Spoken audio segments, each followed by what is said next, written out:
बिस्मिल्लाहिर्रहमानिर्रहीम। ख़वातीनो हज़रात, वीडियो के लिए वक्त निकालने का बेहद शुक्रिया। और अगर आप इस चैनल पर नए हैं तो आप इसे ज़रूर सब्सक्राइब कीजिए, इससे मुझे खुशी भी होगी और मोटिवेशन भी मिलेगी। किसी भी इंसान की ज़िंदगी में 3 तरह के अदवार आते हैं। नंबर 1, उसमें मसाइल ज़्यादा होते हैं और उसमें आसानियाँ कम होती हैं। और नंबर 2, उसमें मसाइल और आसानियाँ 50-50 यानी बैलेंस होती हैं। और तीसरा, जब वो बहुत ज़्यादा खुशहाल होता है और उसमें मसाइल का। ज़रूरी नहीं कि ये तीनों अदवार इसी तरतीब और इसी निज़ाम से हैं, ये मुख्तलिफ भी हो सकते हैं। ज़रूरी नहीं, ये भी हो सकता है कि आपकी ज़िंदगी में बहुत ज़्यादा आसानियाँ पहले आ जाएं और आगे जाकर ज़िंदगी हिचकोले खाए और आप मसाइल का शिकार हो जाएं। ये भी हो सकता है कि आपने लाइफ शुरू की है, प्रैक्टिकल लाइफ में आए हैं तो आप बैलेंस हैं, मसाइल भी हैं, आपके पास खुशियाँ आसानियाँ भी हैं। ये ज़रूरी नहीं, ये तीनों अदवार डिफरेंट, हर इंसान की लाइफ में डिफरेंट भी हो सकते हैं। लेकिन इस्लाम में हमें कुछ भी इन्वेंट करने की ज़रूरत नहीं होती है, हर चीज़ हमें इस्लाम से मिलती है। दीन ने हमें नमाज, रोज़ा, हज, ज़कात के बारे में नहीं बल्कि पूरा एक निज़ाम हयात मुतारफ़ करवाया है। नबी अकरम सल्लल्लाहु अलैहि वसल्लम की ज़िंदगी में हमें वो हर चीज़ मिल जाती है जो हम सीखना चाह रहे हैं, जो हम ढूंढना चाह रहे हैं और जिसकी हमें ज़रूरत है।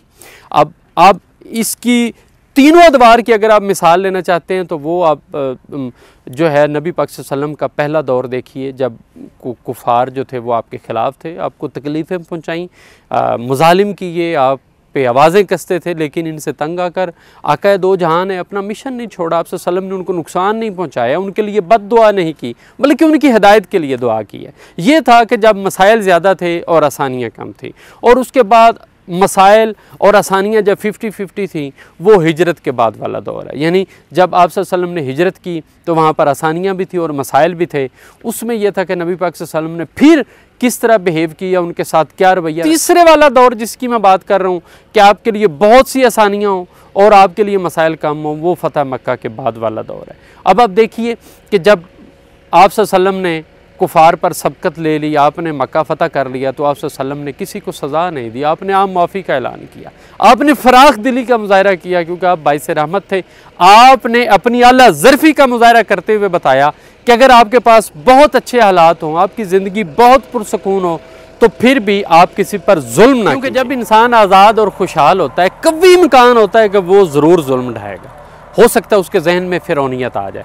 इसलिए आप इन तीनों अदवार को सामने रखते हुए अपने इन तीनों किस्म की ज़िंदगी के हालात को मैनेज कीजिए और मैनेज करना सीखिए।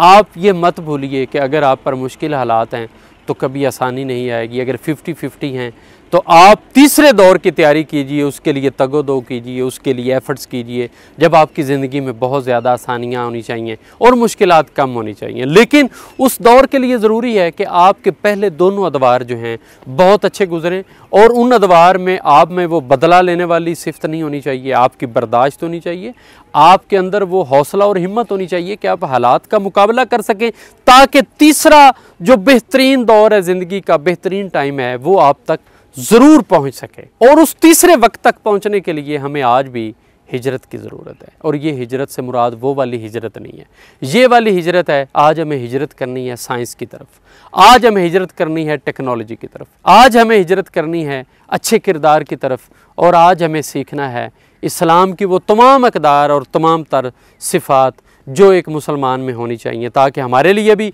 ज़िंदगी के आने वाले अदवार बेहतरीन हो सकें। इस उम्मीद के साथ कि ये वीडियो आपके लिए बेहद मुफीद साबित हुई होगी, अपना बेहद ख्याल रखिएगा। अल्लाह हाफ़िज़ व नासिर।